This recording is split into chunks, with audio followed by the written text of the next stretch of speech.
Hey, what's up guys? So today I'm going to be installing the Z1 Offroad Catch Can. So tools for this job here, you're going to want the 5mm Allen key. That's going to be for the throttle body. The two Allen bolts you're going to have to remove to get the mounting bracket onto the throttle body itself. The 8mm beside it, that's going to be for the banjo fittings, for the in and the out, for the supply and I guess return or whatever on the catch can. And however you want to do that, I just ended up using these two ratchets here. You can do whatever you want.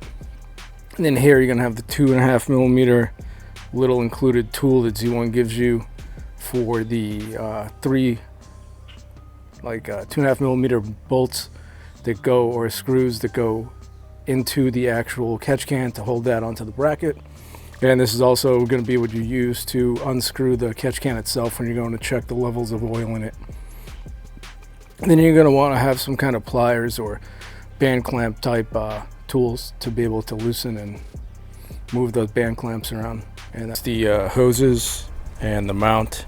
It's a 2.5mm Allen key. I already took that out of the bag. Got the banjo fittings here, along with like the crush washers and the little whatever you want to call these fittings. I forget what they're called, compression fittings or whatever. And then in this box here, you're going to have the actual catch can itself. It's like a nice matte finish. It's all aluminum, it looks like. It has a nice filter in there and everything. I'll open this up here and show you guys the baffles on the inside. I would say every oil change would be a good start to check the levels of how much oil this is collected. Because if you don't, you're going to end up hating life.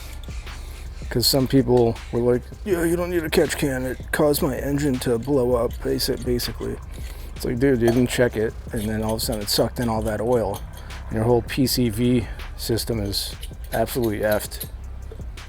And that's not on the company that makes the catch can, that's on you, dude, for not doing any kind of maintenance.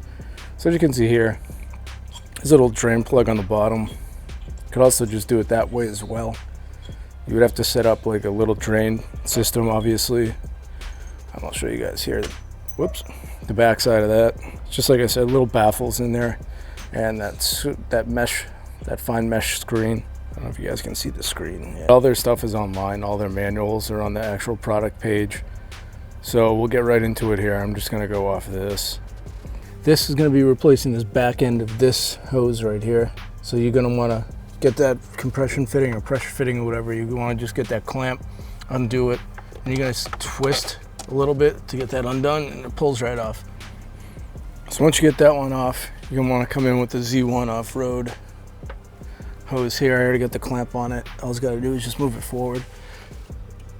So you just got to get that in like this, push it all the way in, and I'm just kind of leave that like that for now, because I have to still install a catch can, and then I can reposition this however I need to. It's not going to be clamped into its final position. I'll do that afterwards.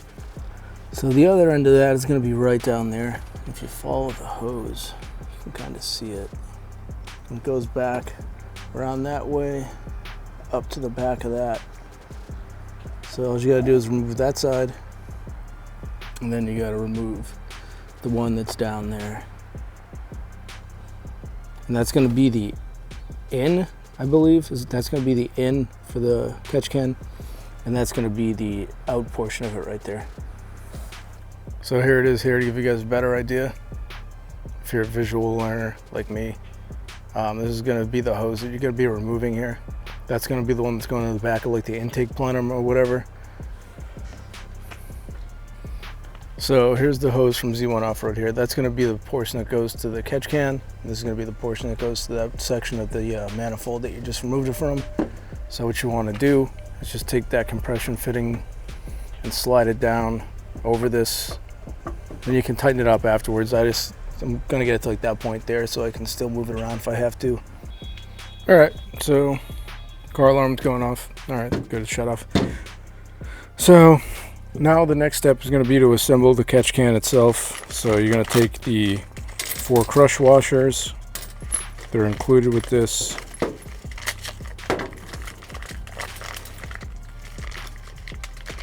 Thought that was going to rip a little bit easier. And you're gonna take the banjo fittings, which I believe are like aluminum, so that's nice.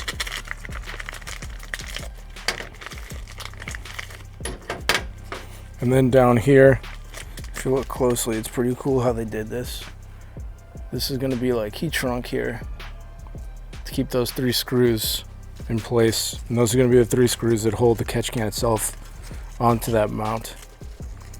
So we're just gonna open that up, get those 3 screws out.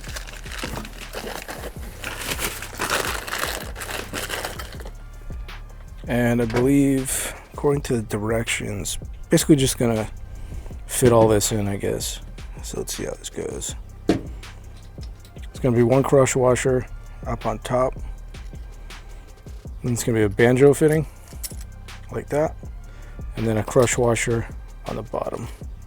And I don't think it matters what goes what, like what goes where on this. Looks like it's all the same. So for this right here, as per the instructions, you want the in banjo fitting, which is going to be the one that's oriented down towards the Z1 emblem. You want that forward facing. It's going to be 90 degrees to the bracket. Then you're going to take these little, I believe it's 2.5 millimeter head screws they include, and you're going to screw down the actual catch can, or you're going to attach the bracket to the catch can, I should say. And you're going to want to leave these loose so you can adjust them once they're on the vehicle, and you can button everything up afterwards and tighten everything down. And these right here are going to be, I believe it is a 8 millimeter Allen head.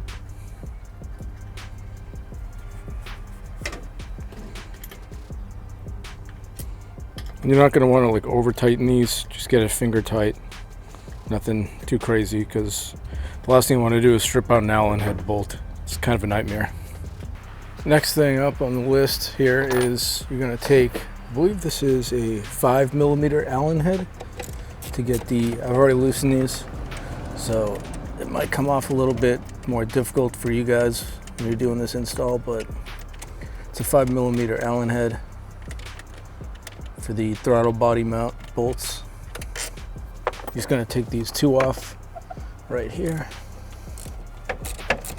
If you have a cold air intake too from Z1, it might be easier to actually just remove this band clamp here so you can pull that off, save a little bit more room, but it's doable.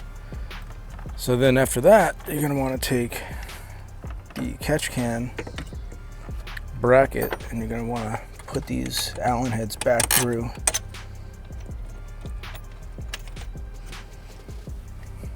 It's got the top one in place a little bit just to hold it there. Get the bottom one through. Get these finger tight, and then I'll crank them down with the wrench, the ratchet. Again, I don't want to get these too tight.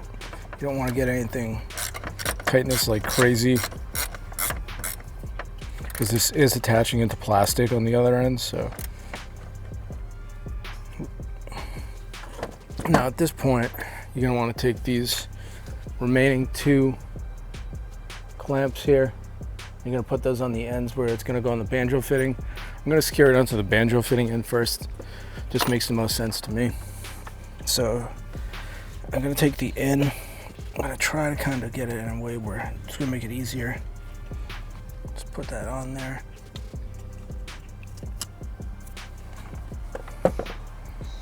I'm going to the out. I'm just going to push that on.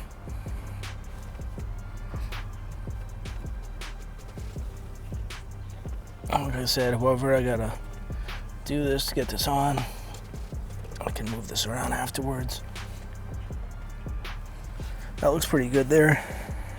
And then the end, push the end on next.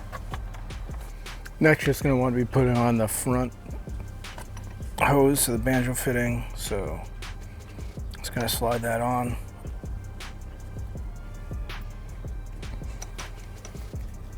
Now if that's in place there, I can reattach, or I guess install the compression fittings on the back as well. I'm not really sure how I'm gonna get the one down there. It's kind of a pain initially to begin with.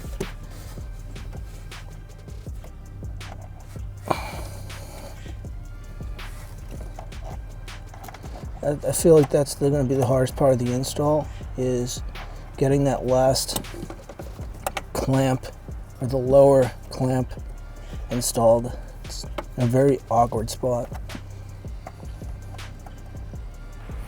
Then last but not least, you're going to take that 8mm Allen. And one thing too, when you're going to drain this, all you got to do is move this out of the way. You can gain access to that third screw back here. So there's no torque spec on this, at least that I saw, so I'm just going to do like a hand tight, that banjo fitting. Like I said, it's an 8mm Allen, so make sure this is square. Alright, that's pretty tight. Everything's hooked back up. It's going to fire up the truck. Make sure that nothing explodes, because that would be tragic. Not that it would, but...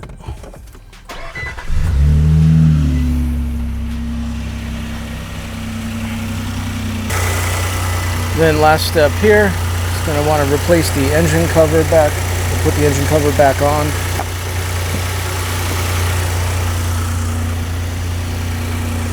And that's the install.